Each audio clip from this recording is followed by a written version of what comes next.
In the summer of 1955, the world-famous Marilyn Monroe had something to prove. She and her photographer went down to the New York subway, went to the platform, and waited for the train. The photographer tried very hard to take pictures of her, but in such a way that no one noticed. And for all the time that they spent in a noisy, full of people subway, no one has not recognized the favorite of millions. But when they got outside, Monroe turned to her photographer and said, "Would you like to see her?" And then she ruffled her hair a little, changed her pose a little, and at that moment, as if by magic, people began to notice her. Instantly, hundreds of passers-by gathered around her. All asked for her autograph, and she smiled radiantly, attracting like a magnet. What made Monroe in an instant to turn from an ordinary, unremarkable woman into a bright star? Simply put, she turned on the charisma. It was charisma that became the magnet that in an instant changed Marilyn's aura. Think about it. What do Mahatma Gandhi, Martin Luther King, Steve Jobs, Winston Churchill, and Princess Diana have in common? Each of them was engaged in completely different activities, had different views and goals. But they all had one thing in common. They were all extremely charismatic people, and it was this, in no small part, that played a role in their formation and in the heights they reached. Although many people perceive charisma as a quality that comes from birth, Olivia Fox Cabane, in her book Charisma, How to Influence, Persuade, and Inspire, reveals in great detail the secrets of how to become a charismatic personality and influence people with it.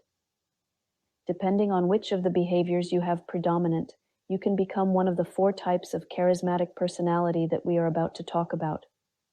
But whichever charisma you choose, there are some universal tips that will definitely make you more charismatic.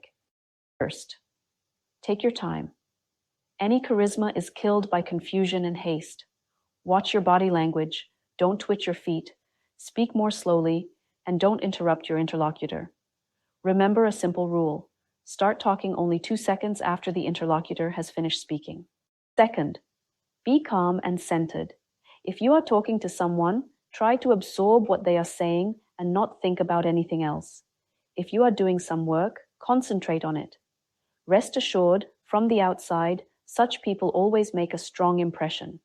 Third, try to look at yourself from the outside. How are you sitting? How are you looking? Do you nod your head too often? What is your posture like? As soon as you look at yourself from the side, while dialoguing with someone, you will automatically straighten up, stand in a more confident posture, and generally look better. Now, let's move on to the 4 types of charisma you may possess. The first one, power charisma. This charisma is based on power behavior and some presence behavior. People with power charisma include Winston Churchill or Margaret Thatcher.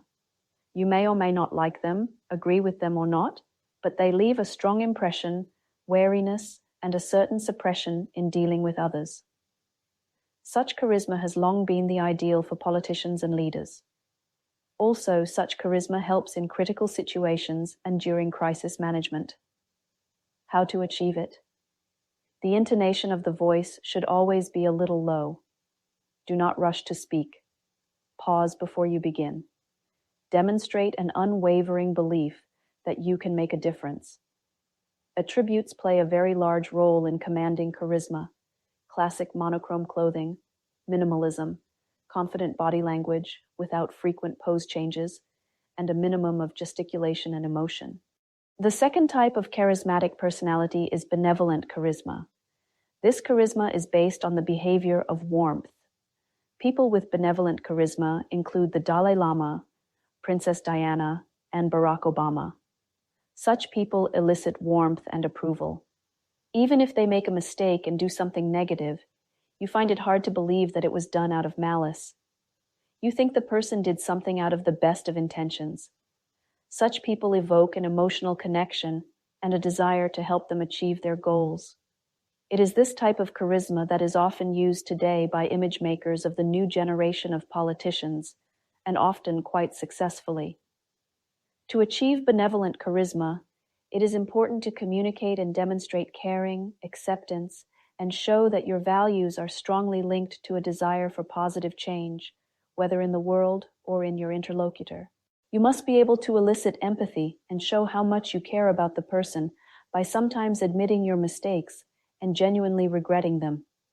It is important to work on your voice to make it warmer and softer.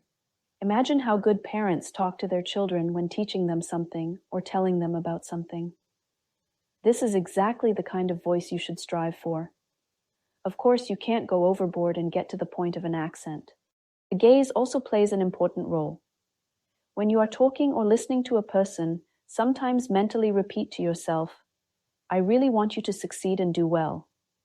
This phrase alone is enough to give your gaze that tinge that is so attractive in people with benevolent charisma. The next type of charisma is focused charisma. Its basis is the behavior of presence. People with focused charisma certainly include Mahatma Gandhi, Lee Kuan Yew, and Elon Musk. Such people command attention and understanding. You feel respect for people with such charisma because when you talk to them, you realize that at this moment this conversation is the most important thing for this person. Agree, we all want to feel important, and it is focused charisma that helps your conversation partner feel important and valuable. And since this is the case, you will always be drawn to such people. This type of charisma, one of the most easily accessible to each of us. To develop it, you need to establish eye contact during the conversation. Less to translate the look. Try to ask questions to talk more to your interlocutor, not you. The main thing is not to overdo it, so that interest does not become too intrusive and questions did not turn into an interrogation. Also strengthens this charisma when you sometimes slightly nod your head during the conversation and express on your face micro emotions depending on what your interlocutor says. And the last one is inspirational charisma. Its basis is behavior that brings warmth and strength. Such charisma was possessed by Freddie Mercury, Martin Luther King, and Steve Jobs. It is one of the strongest, but at the same time difficult types of charisma, because it is very difficult to develop if you do not have strong values that you want to carry to the world. People with this type of charisma inspire us, fill us with confidence, and sometimes even recklessness. Such people are not afraid to go into the unknown, so more often than not, they change the world. If you want to radiate inspirational charisma, the first thing to do is to always be confident in what you do and say. Your goals and desires should be ambitious and filled with an absolute conviction of nobility. You must often ignore talking about something unimportant and spend your energies trying to convince or appease someone. As formulaic as it sounds, charisma is enhanced by a certain disregard for people's emotions, reactions, and desires. Which charisma is right for you depends on your personality, character, and goals. But whatever charisma you want to develop in yourself, use the tool of visualization. Our brain is amazing. It can not only memorize, but at the right moment to use what you have learned and do it on automatic. So, for the visualization tool to work, you need to take 2 steps. Step 1. Think of all the famous people, movie characters and heroes who have the very charisma you want to develop. Periodically watch videos, movies, and interviews of these people and write out every aspect that you feel projects the charisma you want to possess. Posture, intonation, facial expressions, words, all elements that can work. For example, if you want to amplify inspirational charisma, watch Martin Luther King's famous "I Have a Dream" speech. Notice the timbre of his voice, how it changes, where he pauses and where his speech gets a little faster, or how he looks sideways and up diagonally when he talks about the dream. This is a powerful element that shows you've gotten deep inside yourself and uncovered something intimate. Step 2. Close your eyes and visualize yourself using these elements you've written. Which ones would work for you? Where can you use them in your daily life? Take the example of Martin Luther King and his upward diagonal gaze.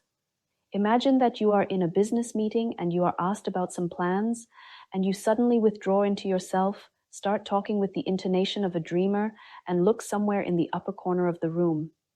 Agree, it will look, to put it mildly, Very strange, and rather you will seem not a serious person. Now imagine that you are on a date, and the person you are going on a date with asks you about your life plans or values. So you look away, wait a couple seconds, and begin to leisurely talk about your goals, plans, and values.